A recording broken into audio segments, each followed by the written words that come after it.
الحمد للہ رب العالمین، تعریف اللہ ہی کے لیے ہے جو تمام کائنات کا رب ہے۔ تو تقویٰ جو ہے ایک عدل و انصاف کا دائرہ ہے، اس دائرے کے باہر جو چیز ہے وہ ظلم اور زیادتی کی دہلیز ہے، جہاں سے آپ ایک اور دنیا کے اندر داخل ہو جاتے ہیں۔ اب آ جائیے عائلی زندگی میں، یہ ہے کہ عائلی زندگی کا تقویٰ یہ ہے، اس میں آپ ظلم سے بچیں، بیوی پر ظلم نہ کریں، والدہ پر ظلم نہ کریں، بہنوں پر ظلم نہ کریں، بچوں پر ظلم نہ کریں، بیوی کو بیوی کا حق دیں، شوہر کو شوہر کا حق دیں، اور ماں کو ماں کا حق دیں۔ ایسا نہیں ہونا چاہیے کہ بیوی کی محبت میں ماں کے حقوق پامال کر رہے ہیں، ایسا نہیں ہونا چاہیے ماں کی محبت میں بیوی کی محبت آپ پامال کر رہے ہیں۔ یہ توازن اور اعتدال کس چیز کا نام ہے؟ عدل اور انصاف کا نام، اور یہی تقویٰ۔ اس لیے فرمایا اعدلوا هو اقرب للتقویٰ۔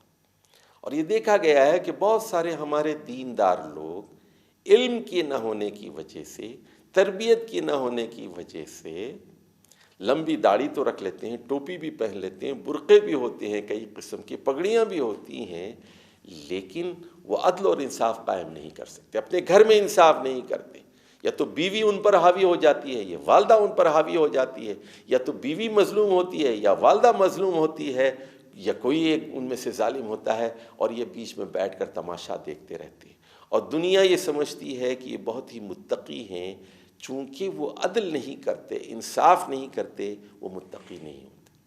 اسی طرح جو آدمی اپنی زبان کو کنٹرول نہیں کرتا، اپنے ہاتھوں کو کنٹرول نہیں کرتا، وہ متقی کیسے ہو سکتا ہے؟ اسی طرح آپ مالی معاملات میں لے لیجیے، جو آدمی اپنی حلال کمائی پر گزارا نہیں کرتا، اسی کے اندر محدود طریقے سے زندگی گزر بسر نہیں کرتا، پھر وہ کیا کرتا ہے؟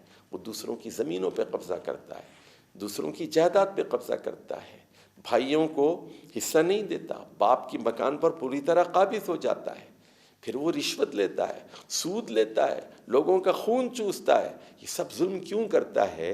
اس لیے کہ اس کے اندر تقویٰ نہیں ہوتا، وہ اپنی حدود کو پھلانگتا ہے۔ تو مالی معاملات میں بھی تقویٰ ہے۔ اب ایک آ جائیے مالی معاملات کی ایک اور صورت ہوتی ہے۔ تنخواہ مل گئی آپ کی، فرض کیجئے 50,000 روپے ہے، پہلے دن آپ بیگم کو بچوں کو لے کے باہر جاتے ہیں، اور پہلے دن ہی آپ 20,000 روپے کی شاپنگ کر لیتے ہیں، 2,000 روپے کا کھانا آپ ہوٹل میں بیٹھ کے کھاتے ہیں، یعنی 50,000 آپ کی جیب میں آئے، اور پہلے دن آپ نے 22,000 روپے خرچ کر دیے۔ اب آپ پھر کہتے ہیں کہ میرے پاس بجلی کی بل کے لیے پیسے نہیں ہیں، مکان کے کرائے کے لیے پیسے نہیں ہیں، پھر آپ مقروض ہو جاتے ہیں، یہاں سے لیتے ہیں، وہاں سے لیتے ہیں، اور آپ کی زندگی ایک تکلیف میں ہوتی ہے۔ یہ کیوں ہوتا ہے؟ اس لیے کہ آپ کے اندر تقویٰ نہیں ہے۔ جب آپ پیسے خرچ کر رہے تھے اس وقت آپ کے ہاں تقویٰ نہیں تھا۔ اسی طرح بعض لوگ بخیل ہوتے ہیں، کنجوس ہوتے ہیں، ان کے اندر بھی تقویٰ نہیں ہوتا، یہ کنجوسی سے نہیں بچتے۔ تو اسراف سے بچنا بھی تقویٰ ہے، اور بخیلی سے بچنا بھی تقویٰ ہے۔ تو مالی معاملات بھی قرآن و سنت کی روشنی میں اعتدال کے ساتھ انجام دیے جائیں، اسی کا نام عدل ہے، اعتدال کا نام عدل ہے، اور عدل کا نام تقویٰ ہے۔ اسی طرح اداروں کے اندر بھی عدل و انصاف ہو، تقویٰ ہو، میرٹ کے اوپر ملازمتیں ہوں، کسی کا حق مارا نہ جائے۔ ایک حکمران اسی وقت عادل ہو سکتا ہے جب اس کے اندر تقویٰ ہو۔ اسی طرح ہر محکومے کے اندر عدل اور انصاف ہو، اور یہ اسی وقت ہو سکتا ہے جب اس کے لیڈر، اس کے سربراہ، اس کے ارباب حل و عقد، اس کے حاکم اور اس کے بڑے لوگ تقوی کا مظاہرہ کریں، وہ اپنی لیمٹس میں رہیں۔ ایک جنرل اٹھتا ہے، راتوں رات ملک پہ قبضہ کر لیتا ہے، مارشل لا نافذ کر دیتا ہے۔ یہ کیوں ہوتا ہے؟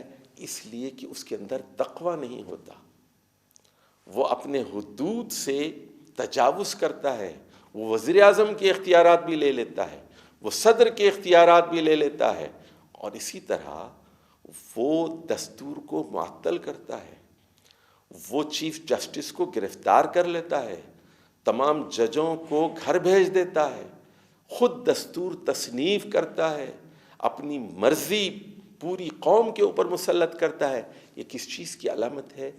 اس میں تقوی نہیں ہے، اپنے حد میں رہنے کی صلاحیت نہیں ہے، تقوی نہیں ہے بلکہ تغوا ہے، اور وہ طاغوت بن جاتا ہے، سرکش بن جاتا ہے، اور پھر عدل کے بجائے ظلم سے کام لیتا ہے۔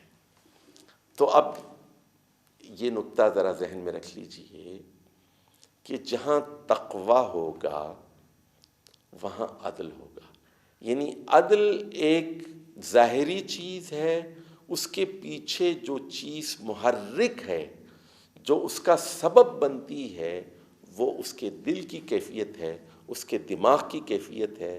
اگر انسان چاہے کتنا بڑا کیوں نہ ہو، وہ اپنے محکمے کا باس کیوں نہ ہو، اگر وہ اپنے آپ کو اللہ کا غلام سمجھ کر اللہ کی مرضی کے مطابق رویہ اختیار کرتا ہے، اس کی دل اور دماغ میں تقوی کی کیفیت ہے، تو خارج میں اس سے عدل کا صدور ہوگا، عدل ظاہر ہوگا، انصاف ظاہر ہوگا۔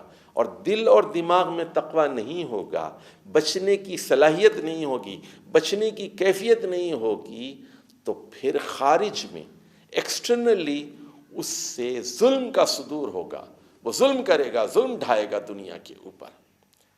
تو اس لیے فرمایا واتقوا اللہ، اللہ کے غضب سے بچو، اللہ کے عذاب سے بچو، اللہ کی قوت سے بچو، اللہ انصاف کرے گا، اور یوم جزا سے بچو، یوم جزا، یوم انصاف سے بچو، بدلے کے دن کی آفت سے بچو۔ واتقوا اللہ، اللہ کے غضب سے بچو، اللہ کی پکڑ سے بچو، اللہ کی گرفت سے بچو۔ واتقوا اللہ ان اللہ خبیر بما تعملون۔ تو یہاں پر دھمکی دی جا رہی ہے، اے ظالمو، تقوی کا خون کرنے والو، عدل و انصاف کا خون کرنے والو، تمہارے اعمال سے اللہ تعالیٰ پوری طرح واقف ہے۔ خبیر بما تعملون، تم نے بیوی پر کیا ظلم کیا، ماں پر کیا ظلم کیا، بھائی بہنوں پر کیا ظلم کیا، دفتر والوں پر کیا ظلم کیا، پڑوسیوں پر کیا ظلم کیا، اولاد پر کیا ظلم کیا، تمہارے اندر کوئی تقوی نہیں تھا، تمہارے اندر کوئی خوف نہیں تھا، تم بے لگام تھے، بے حدود تھے، ہر حد کو تم نے پامال کیا، ہر حد سے تم نے تجاوز کیا۔ ایک ہستی تمہیں دیکھ رہی ہے، خبیر ہے، اور وہ تمہیں سزا دے گی، اس کے غضب سے بچو۔ تو اللہ تعالیٰ بار بار یہ تاکید کرتا ہے، واتقوا اللہ ان اللہ خبیر بما تعملون، یعنی تمہارے اعمال کا محاسبہ کرے گا، بما تعملون، تمہارے ایک ایک عمل کو وہ دیکھ رہا ہے، رجسٹر کر رہا ہے، نوٹ کر رہا ہے، اور وہ جزا بھی دے گا اور سزا بھی دے گا۔ عمل اچھا ہوگا تو جزا، اور عمل برا ہوگا تو سزا۔ تو یہ پیغام ہے سورہ مائدہ کی آیت نمبر 8 کا۔ مسلمانوں کو عدل و انصاف پر قائم رہنا چاہیے، عدل و انصاف کو قائم کرنا چاہیے۔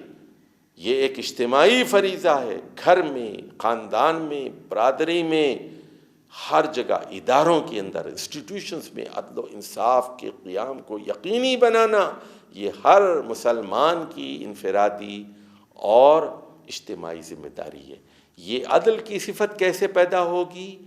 اس کے لیے خوف خدا بہت ضروری ہے، تقوی بہت ضروری ہے۔ اعدلوا هو اقرب للتقوی، تقوی پیدا کرو۔